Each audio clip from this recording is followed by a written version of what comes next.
নির্মাণ কাজ শেষ হওয়ার ৪ বছরেও উদ্বোধন হয়নি সিরাজগঞ্জের শেখ হাসিনা ট্রমা হাসপাতাল।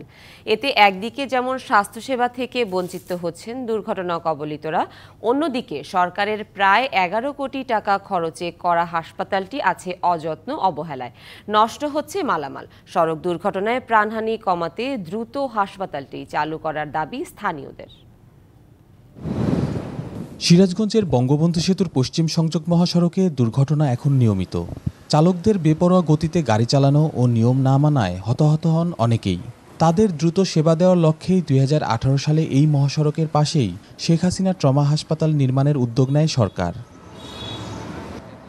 ২০২০ সালের নভেম্বরে নির্মাণ কাজ শেষে হাসপাতালটি হস্তান্তর করা হয় স্বাস্থ্য প্রকৌশলী অধিদপ্তরের কাছে, কিন্তু চালু করা যায়নি এতদিনেও। অযত্নে পড়ে থেকে নষ্ট হচ্ছে মালামাল।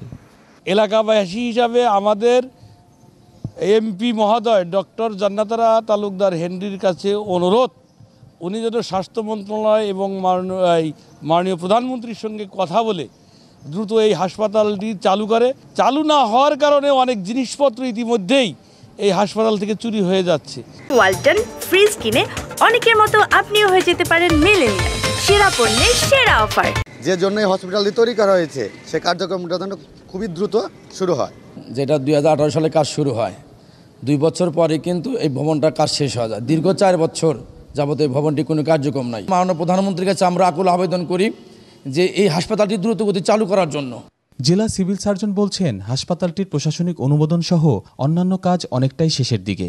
গত ডিসেম্বরের ৫ তারিখে এই প্রতিষ্ঠানটি প্রশাসনিক অনুমোদন পেয়েছে। আশাবাদী যে অতি দ্রুতই আমরা পুরোদমে শুরু করতে পারব। দ্রুত সময়ের মধ্যে এই হাসপাতাল চালুর আশা স্থানীয় সংসদ সদস্যের। জনবল এবং আমাদের এইখানকার প্রশাসনিক অনুমোদন, এই দুটির জন্য আমি আলাদা আলাদা করে ডিও লেটার দিয়ে সরাসরি মন্ত্রী মহোদয়ের সঙ্গেও আলাদা করে কথা বলেছি। তো উনি কথা দিয়েছেন যে উনি বিষয়টি দ্রুততম সময়ের মধ্যেই দেখবেন। মোট ১২৪ কিলোমিটার মহাসড়ক সিরাজগঞ্জ জেলায় চলাচল করে উত্তর ও দক্ষিণাঞ্চলের ২২ জেলার যানবাহন। খালিদ হৃদয়, ডিবিসি নিউজ, সিরাজগঞ্জ।